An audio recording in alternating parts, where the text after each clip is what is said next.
Amidawa Hopa. Thank you for joining us. I am Aaliyah Chavez. We start in South Dakota, where Governor Kristi Noem has been banned from the homelands of a tribal nation for the second time this year. The Cheyenne River Sioux Tribal Council voted 12-0 to ban Noem from its reservation. In January, the Oglala Sioux Tribe president also banned Noem. Cheyenne River officials say they were angered after Noem showed up at a quarterly Pesh Law meeting in March, uninvited and unannounced. Noem has made several allegations about their tribes being involved in drug cartels, mismanaging federal funds, and having poor education. Noem's communication director, Ian Fury, responded, telling ICT banishing Governor Noem does nothing to solve the problem.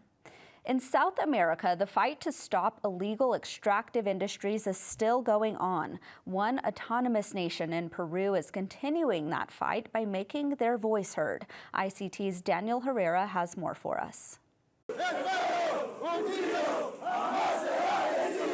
In Galilea, located near the Peruvian Amazon, people were awoken with chants of hundreds of Wampis people filling the streets in protest of mining.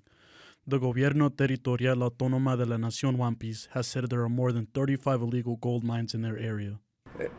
En territorio Wampis hay presencia de... In Wampas territory, there is a presence of illegal mining, illegal logging companies, oil companies.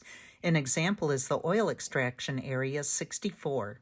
A press release from the autonomous Wampis Nation shows that they found 5 illegal excavators in one of their communities with armed personnel protecting them. These mining companies use mercury in their processes, which pollute the Morona and Santiago rivers, both which have been a lifeline to the Wampis since before the Spanish conquest. In a briefing by the Wampis Nation, they said mining is only part of the picture of extractive projects affecting their land. Peru continues to destroy its forest despite international commitments to take care of the forest. The Amazon, the Peruvian government continues to destroy the Amazon in many ways. This is why we are protesting.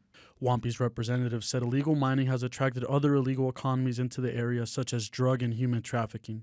According to estimates by the Ministry of Energy and Mines, Peru produces around 100 tons of gold per year and another 40 tons are produced illegally.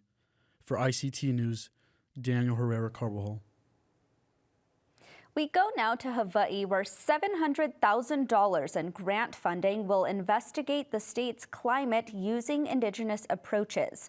Scientists at the University of Hawaii at Manoa will study Hawaii's communities and ecosystems that are particularly vulnerable to extreme weather events like flash floods and wildfires. The National Science Foundation grant will be used to conduct research that uses both scientific and traditional Native Hawaiian knowledge to learn about the climate.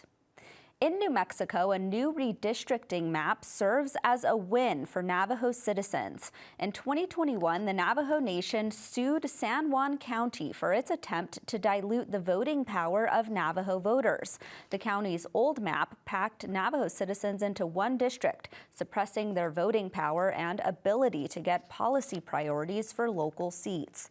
The lawsuit was recently settled by the county, and a new redistricting map was created, ensuring equitable distribution of the Navajo population through the 2030 census. According to the Attorney General of the Navajo Nation, Ethel Branch, the settlement serves as a win. Well, March Madness continues on. That's as the University of Utah star Alyssa Peely is entering the 2024 WNBA draft.